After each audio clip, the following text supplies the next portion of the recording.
अस्सलाम वालेकुम जी, मेरा नाम साद नफीस है और मेरा ताल्लुक प्रॉपर्टी फाइव मार्केटिंग से है। कुछ सोसाइटीज़ के लीगल स्टेटस के बारे में जो है ना आजकल बड़े नोटिसेस आ रहे हैं कि इलीगल है, कुछ जो है वो लीगल है, किसी का एनओसी है, किसी का एनओसी नहीं है, किसी का एनओसी बोगस है, किसी कोई सोसाइटी बोगस है। तो मैं आपको थोड़ी सी चीज़ें क्लियर कर देता हूँ। अब है क्या, एनओसी होना क्या चीज है? एनओसी होता है नो ऑब्जेक्शन सर्टिफिकेट, कि गवर्नमेंट आपको एक डॉक्यूमेंट दे देती है कि आपका या आपकी सोसाइटी जो है वो गवर्नमेंट से अप्रूव है। अब उसमें आपने शुरू में मतलब 500 कनाल अप्रूव करवाया तो उसका एनओसी आ गया। फिर उसके बाद आपने उसमें ऐड करते रहे, तो जब आप ऐड करते हैं तो जाहिर सी बात है कि एनओसी आपका, उसमें एनओसी में नंबर्स चेंज हो रहे होते हैं। तो एनओसी का स्टेटस चेंज होता रहता है, कभी वो जो है वो एक्टिव होता है, कभी नॉन एक्टिव होता है, कभी जो है वो एनओसी लीगल होता है, कभी सोसाइटी लीगल रहती है, कभी इलीगल रहती है। अब होगा क्या, कुछ पिछले दिनों जो है ना वो ब्लू वर्ल्ड के ऊपर बातें चल रही थी कि ब्लू वर्ल्ड जो है वो इलीगल सोसाइटी है। इलीगल, देखिए इलीगल क्या चीज होती है?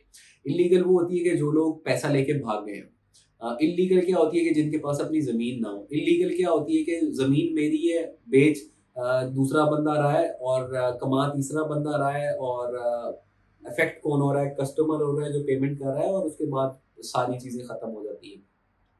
ब्लू वर्ल्ड में ऐसा कुछ भी नहीं है। ब्लू वर्ल्ड में जिन लोगों ने 2018 में बुकिंग करवाई थी, आज उन लोगों को अपने, जिनकी पेमेंट्स अप टू डेट हैं, पेमेंट प्लान्स कंप्लीट हैं, आज उनके अपने पोजीशन प्लॉट मिल चुके हैं। जिनको नहीं मिले तो उनको जाहिर सी बात है कि उनको अपना पेमेंट प्लान देखना पड़ेगा, अपनी पेमेंट्स देखनी पड़ेगी कि क्या चीज़। दूसरा, कुछ और सोसाइटीज जिस तरह अब कैपिटल स्मार्ट सिटी है, उसका एनओसी अप्रूव है। इवन बैरियर टाउन जिसका एनओसी अप्रूव है, डीएचए, आप जो बैरियर टाउन फेज 8 इस्लामाबाद में फेज 8 है, अगर आप उस आरडीए की वेबसाइट पे जाएं तो आप उसमें से देख सकते हैं उनका लीगल स्टेटस, कि वो उनका अंडर प्रोसेस चल रहा होता है। तो बहुत सारी ऐसी चीजें होती हैं कि आप हर एक चीज को जो है वो इलीगल ना करें। हाँ, जिस तरह अभी आपने पिछले दिनों सुना होगा, एक टैब सिटी के नाम से एक सोसाइटी आई थी। फिर एक दो सोसाइटीज और बीच में कुछ आई थी, जिनमें जिनको जो एकदम से आई और एकदम से ही चली गई।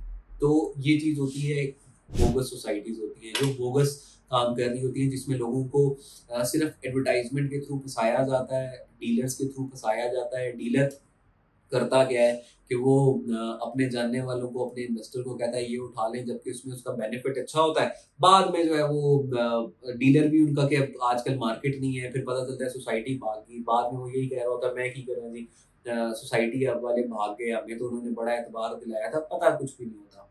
तो अ, लीग जो लीगैलिटीज हैं और जो इलीगैलिटीज हैं, या जो चीजें हैं, वो आप थोड़ा सा स्टडी कर लिया करें। नहीं स्टडी करना, हम हमारा काम यही होता है कि हमारा काम कंसल्टेशन होता है। हम लोग कभी भी किसी को बेचने की कोशिश नहीं करते। काम यही कर रहे होते हैं कि आपको बता रहे होते हैं कि क्या चीज आपको बेनिफिट देगी, किस चीज में क्या चीज अभी मार्केट में सिचुएशन चल रही है, क्या चीज आपके लिए बेहतर नहीं है। लेकिन लोग नहीं समझ रहे होते। मैं आपसे यही मशवरा दूंगा, हमेशा से अच्छा कंसल्टेंट रखें। मैं पहले भी कहता रहा हूँ, अच्छे कंसल्टेंट के साथ काम करेंगे तो वो आपको एंट्री एग्जिट बता सकता है। जो मौसमी होगा कि सर्दी में कुछ और है और गर्मी में कुछ और हो, तो वो उसके साथ वो आपको ख़राब करेगा। हमारा चैनल सब्सक्राइब कर दें और कंसल्टेशन के लिए हमें कॉल करें, ताकि आपको हम फ्री कंसल्टेशन प्रोवाइड कर सकें। अपना ख्याल रखिएगा। इजाज़त दें, मुझे अल्लाह हाफ़िज़।